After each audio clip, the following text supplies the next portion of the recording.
হাফিজ হজরত মাওলানা আব্দুস সালাম সাহেব, আজকের প্রধান মেহমান বিশিষ্ট ইসলামী চিন্তাবিদ হজরত মাওলানা মুফতি ইয়াসিন আহমদ ফারুকি সাহেব,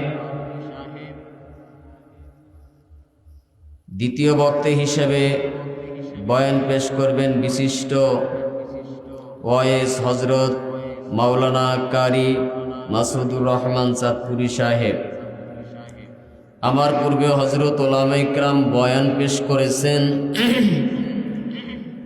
এবং দিনদার ইমানদার ইসলাম প্রিয় মুসলমান ভাইরা, যুবক ভাইরা, পর্দার অন্তরের সম্মানিত মা ও বোনেরা, যে আল্লাহ পাক রব্বুল আলামিন আমাকে আপনাকে দুনিয়ার সমস্ত কাজ থেকে আল্লাহ পাক রব্বুল আলামিন ফারেক করে যাচাই বাছাই করে আল্লাহ পাক রব্বুল আলামিনের এই জান্নাতের বাগানে বসার জন্য সুযোগ দান করেছেন বলে আলহামদুলিল্লাহ।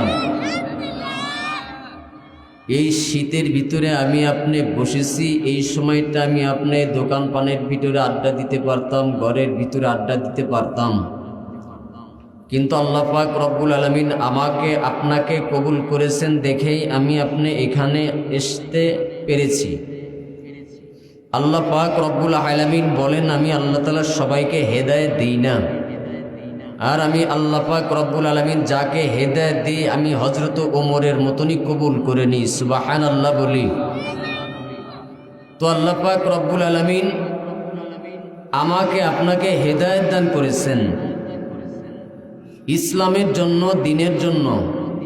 ভাই আমার, এত বড় মাহফিল, আমরা অনেক মানুষ রাস্তাঘাটের মধ্যে, দোকানপাটের ভিতরে প্রত্যেকটা দিন আমরা কেনাকাটা করতেছি, প্রত্যেকটা দিন দোকানপাটের ভিতরে আড্ডা দিতেছি, তারপরও আমার আপনার সময়টা দোকানপাটের ভিতরেই গেল।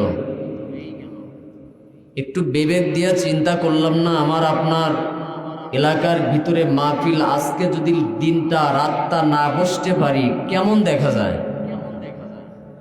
এটা তো আপনাদেরই মাহফিল, আপনারাই যদি না বসেন তাহলে দূরের মানুষ কেমনে বসবে? আপনাদের দেখে দেখেই দূরের মানুষগুলো বসে পড়বে।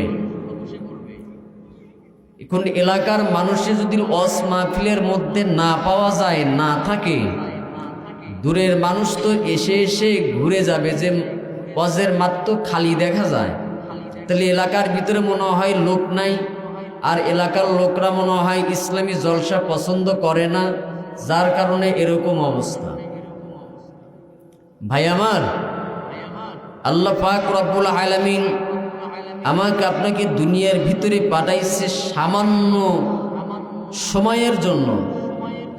মানুষ বলে 2 দিনের দুনিয়া, আমি বলি 2 দিনের নাই, 1 সেকেন্ডের দুনিয়া। 1 সেকেন্ডেও ভরসা নাই, 1 সেকেন্ডের ভরসা নাই। মানুষ কথা বলতে বলতে হঠাৎ করে মারা যায়। সে তো পারতো মানুষের কাছ থেকে 1 সেকেন্ডের জন্য বিদায় নিতে, বিদায় নেওয়ার সময় নাই, বিদায় নেওয়ার সময় নাই। তাহলে দুনিয়াটা তো 1 সেকেন্ডের দুনিয়া। আমি আপনি অবহেলা করতে করতে করতে করতে করতে করতে পুরা জীবনটাকে রাস্তাঘাট দোকানপাটের ভিতরে বিলাইয়া দিলাম। আল্লাহ পাক রব্বুল আলামিন আমাকে আপনাকে জান্নাতের বাগানে আসা এবং বসার জন্য আল্লাহ পাক তৌফিক দান করুক। সকলে বলে